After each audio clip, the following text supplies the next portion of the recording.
Quem está passeando por Criciúma ultimamente eu digo de um ano para cá, está vendo que não para de aparecer farmácia em Criciúma. E Criciúma está com outro movimento muito interessante também, que a prefeitura faz acho que 2 ou 3 anos, começou uma série de demolições de prédios que estavam abandonados ou em desuso. Então, Criciúma está se reconstruindo. E nessa reconstrução, a gente está vendo muitos lugares como, por exemplo, a lanchonete OK Lanches, foi demolida, virou uma farmácia. Ao lado do Lapagesse tinha um prédio comercial ali muito antigo, foi demolido, virou uma farmácia. Atrás do estádio do Criciúma havia um restaurante e uma loja de conveniência, demolidos os dois, virou uma farmácia. Então não para de aparecer farmácia em Criciúma. Por que não para de aparecer farmácia em Criciúma? Para falar sobre isso, recebo aqui nos 60 Minutos a Amanda Maciel da Silva, ela que é analista de dados do Sebrae, e o Sebrae tem acompanhado bastante essa questão do boom das farmácias, que é como eu vou chamar esse assunto aqui na entrevista. Amanda, muito boa tarde, muito obrigado pela participação aqui nos 60 Minutos. Boa tarde, agradeço a participação também, agradeço o convite, né? Então o Sebrae também já vem acompanhando essa movimentação das farmácias, né, como um novo nicho de mercado que vem se ampliando, né? Eles conseguem observar, e a gente fala eles, a gente está se referindo às grandes redes, né? O que a gente observa que aumentou foram as grandes redes que estão se expandindo por todo o estado. Não é um movimento isolado somente em Criciúma, mas toda Santa Catarina vem acompanhando esse aumento. Por quê? Eles têm essa capacidade de olhar que a demanda está aumentando, né? A gente é um dos estados que tem maior expectativa de vida, uma população idosa aí que vem aumentando cada vez mais, né? Sua participação. Então essa população ela acaba demandando, consumindo cada vez mais esses produtos que elas vendem. Mas que produtos, né? Não são apenas medicamentos, isso que a gente tem que salientar, né? São fármacos, são dermocosméticos, são produtos de higiene e beleza, ou seja, há uma série, né, de produtos aí que são ofertados. Essa rede, né, justamente por ter muita parceria, ela consegue enxergar o mercado, ela consegue ter ali preços reduzidos, né? Ela tem uma série de visões que fazem com que ela consiga se expandir de maneira muito fácil, né? E também observar essas oportunidades no município, né? Nos municípios onde ela pode expandir sua rede é o que tem sido determinante, né? Uma questão que me vem em mente, até porque eu tive uma experiência nos Estados Unidos e aí eu comparei com o Brasil. O Brasil tinha uma época que tinha refrigerante, depois parou de ter refrigerante, não podia mais ter, era só remédio e cosmético e coisas do tipo.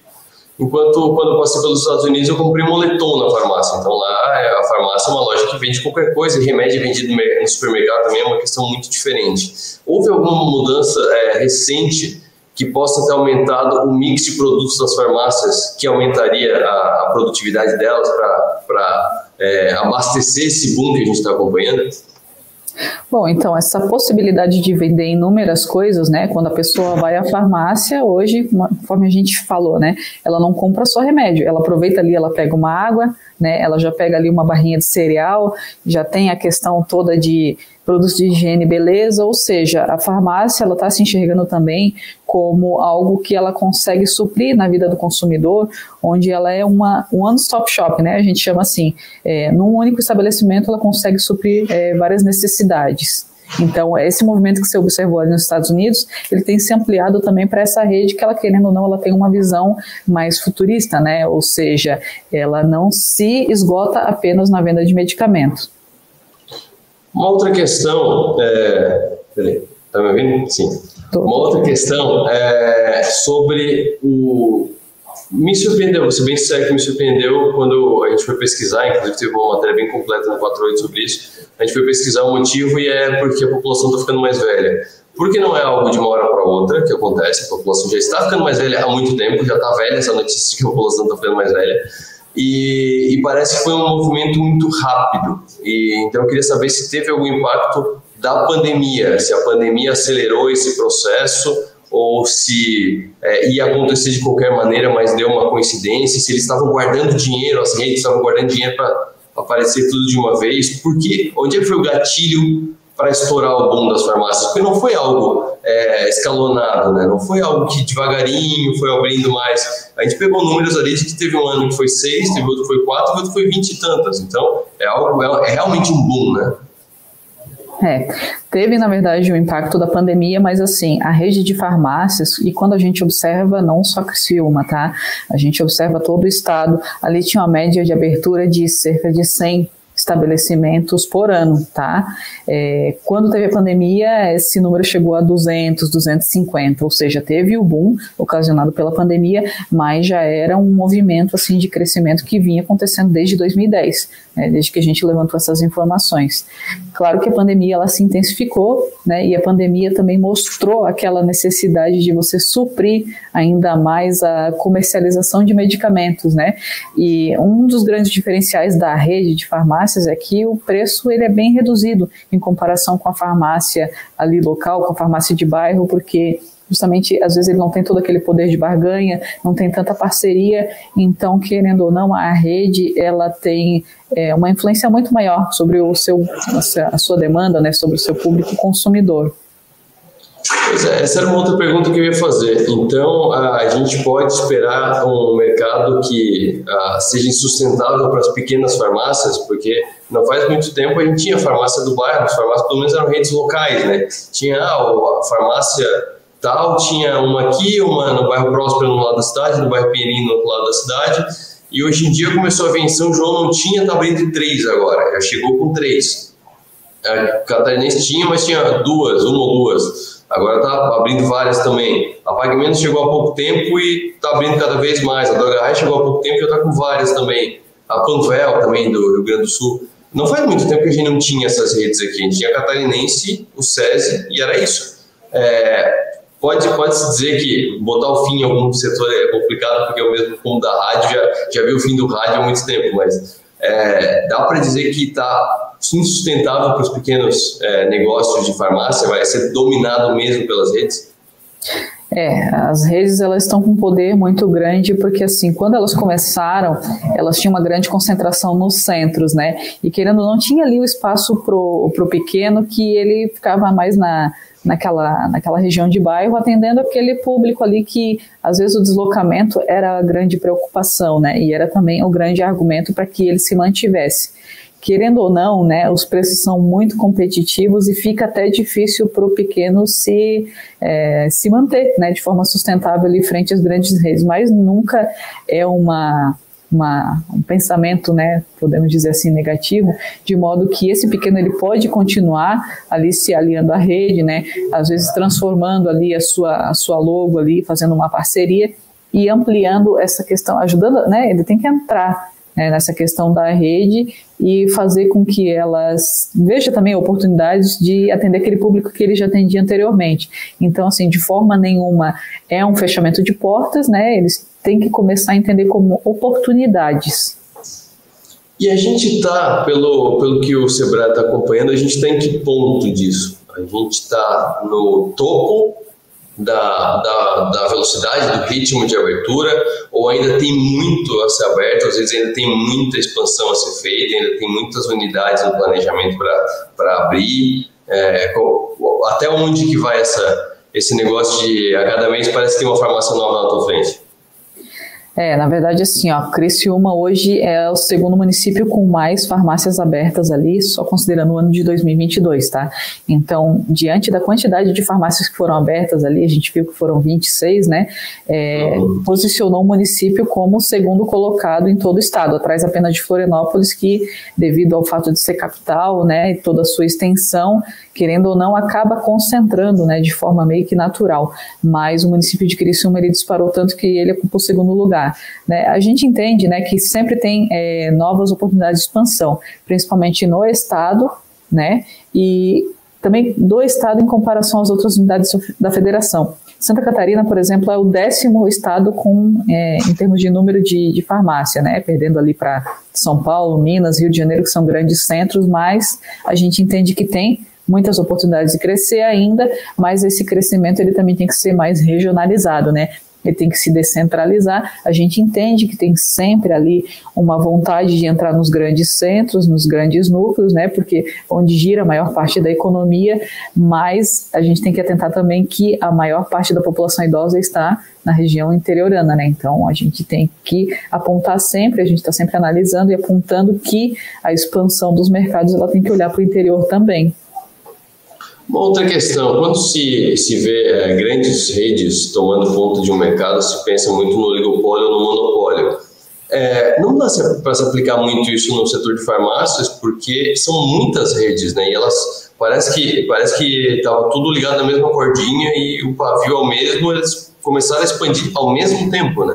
Aqui em Criciúma, a gente está acompanhando. São João não tinha, a Panvel chegou faz uns 3, 4 anos, a Droga Raia faz isso também, mais ou menos. Antes disso não tinha. Parece que chegou uma, foi a outra, foi a outra, foi a outra. Mesmo com as redes tomando conta, ainda haverá muita concorrência, né? Então, o consumidor não precisa se preocupar muito com o preço, em princípio, porque, a não ser que formem um cartel, eu não estou dizendo que estão formando, acho que não formarão, mas, assim, mesmo com essa dominância das grandes redes, continua havendo uma grande concorrência, né? Certamente, a concorrência ela é bem grande, né? A gente não consegue observar ali núcleos dominantes e essa concorrência ela acontece também dentro da própria farmácia, ou seja, as indústrias farmacêuticas elas estão cada vez mais competitivas e oferecendo produtos com preços cada vez mais baixos, né? Então, querendo ou não, esse mundo de concorrência, ele acontece não só entre as farmácias, mas intra-farmácia, né? Ou seja, dentro dela, querendo ou não, cada vez mais os preços estão mais baixos, né? Possibilitando, na verdade, a visão deles é ampliar cada vez mais o número de consumidores, né? Então, o nicho de mercado deles, às vezes, não é nem por diferenciação, mas é por tamanho de mercado. Então, a gente sabe que hoje, para conquistar mercado, é preço baixo, não tem como não ser isso. E a estratégia de venda, né? Tu citou isso agora, daí eu lembrei que eu fui comprar um medicamento para um parente meu esses dias, e é um medicamento crônico, assim, de uso contínuo, na crônica, de uso contínuo. E aí eu fui lá e ele falou, o CPF do laboratório dá um desconto de tanto. E se você comprar sempre aqui esse remédio, cada vez que você comprar, você vai ter um desconto de tanto. Ou seja, eu pego um desconto do laboratório, eu pego um desconto da farmácia, a farmácia me prende ali e o laboratório me prende no remédio. Exatamente, né? São várias formas de diferenciação de produtos, né, que nós economistas chamamos aí de diversos graus, né? Tem essa questão da fidelização, onde você consegue um desconto no produto, né? Tem a questão da bonificação, né, dos cashbacks, que depois você também usa seus pontos para trocar por produto, e tem também o que a gente chama de compra casada, né?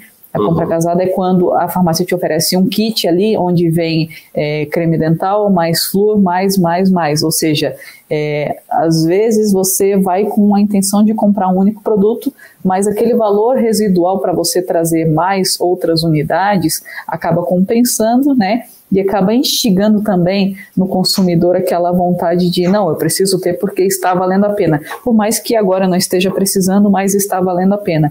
Então, também estamos confortáveis que o poder de consumo aqui no estado está bem flexibilizado, de modo que a gente consiga não restringir apenas aquilo que a gente foi comprar, mas o consumidor catarinense está conseguindo ir lá, buscar o que ele quer e trazer algo a mais também.